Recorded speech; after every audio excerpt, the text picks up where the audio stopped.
আজকে কি পরিমাণে বাতাস শুরু হয়েছে বুঝছেন, ভালোও লাগতেছে ঠান্ডা। আর তার মাঝে এই যে দেখাই, এই যে আম পড়ছে, দৌড় দিয়ে আসছে। আর এই যে আমার বাগনিও আসছে দৌড় দিয়ে আম নিতে। ওই যে একটা আম পড়ছে জানছো, নারকেল গাছের ওইখানে, ওই নারকেল গাছের ওই জায়গা যাও। ওই যে দেখেন পাড়াই দিচ্ছি, কইতেছে ওই জায়গায় দেখো একটা আম পড়ছে। ওই তো নারকেল গাছের ওই জায়গায়। হ্যাঁ বুঝছেন, এগুলা কিন্তু বাতাসে দুমদাম করে এই গাছের আমগুলা পুড়ে যায়। আর সব হইলো কি যেন, এই যে বাদুরে খায়া ফলায় এরকম করে। এই দেখেন কত বড় একটা আম পড়ছে, এইটার শব্দই পাইছি একটু আগে বুঝছেন। আর এইখানেও দেখেন আম পাইছে, যে আর বাগনি ছুটতেছে। আর এই যে এগুলোও কিন্তু জ্বরে বাতাসে সব কিছু এই আমগুলো পড়ছিল। এগুলো আগের ছিল, এগুলো কি কি বানাইবা এগুলা দিয়া? আমসত্ত্ব, লেপা লেপা, লেপা আম বলে, ওই আম সত্ত্বই আর কি এগুলো বানাবে। তো ও ছিলতেছে, দেখেন না ছোটো মানুষ ছিলতেছে কীভাবে, যতটুকু পারতেছে অতটুকু আলহামদুলিল্লাহ। এই যে দেখছেন কত আম ই করে নিচ্ছে, এগুলোতে আম সত্ত্ব বানাবে। অনেকেই আবার বাজে কমেন্ট করেন না যে আমরা এরকম ছোটো বাগনি কাটছে, তো ওই কারণে যে দেখেন কী অবস্থা, প্রথমবারের মতো আম কাটছে।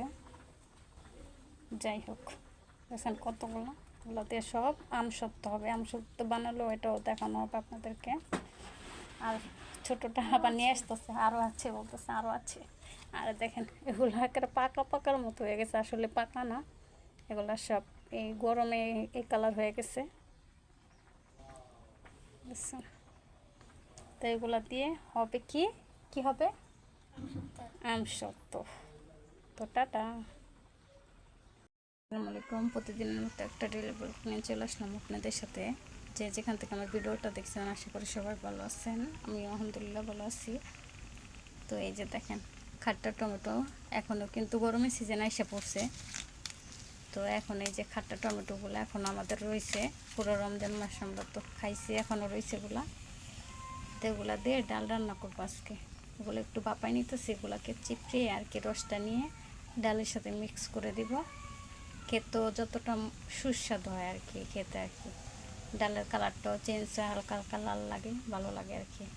যাই হোক ওগুলো সিদ্ধ করে নিই। আর এখানে দেখেন এগুলা কী মাছ একটু বললেন তো, কে কে চিনেন? আমি বলবো না, অবশ্যই যারা যারা চিনেন তারা তো জানেনি কী মাছ এগুলা। আর এই যে চাল টেস্ট সব কিছু কাইটা কাইটা নিচ্ছি। আর এখানে এই যে ডাল, আর ডালের মাঝে 3টা ডিম দিয়ে দিচ্ছি সিদ্ধ করার জন্য। এখানে আমি তরকারিটা বসে দিচ্ছি, ডালটা রান্না করে নিয়ে গেছি, ডালের ভিডিওটা আর দেওয়া হলো না। আর এই যে দেখেন এখানে ফ্রিজে টমেটো ছিল, ওগুলো একটু বসে নিচ্ছি, এখানে দিয়ে দেবো, মাছের সাথে দিয়ে দেবো, যেহেতু টমেটো নাই ফ্রিজ থেকে বাই করে নিচ্ছি। আর এই যে মশলাটা আমি সুন্দরভাবে দেখেন কষিয়ে নিয়েছি, টমেটোগুলো এখানে দিয়ে দিব এখন।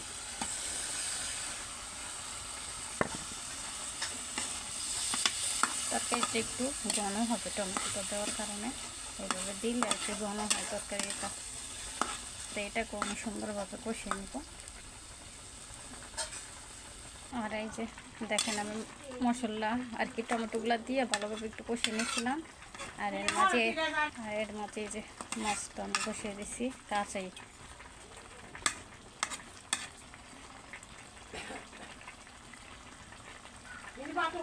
এই যে মাছ রান্নাটা আমি শেষ করে ফেলছি।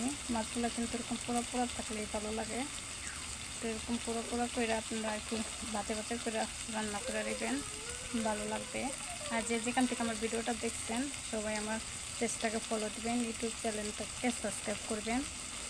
আর ভিডিওটা কেমন হলো অবশ্যই কমেন্টে জানাবেন। তো আল্লাহ হাফেজ, সবাই ভালো থাকবেন। ভিডিওটা আমার এই পর্যন্ত।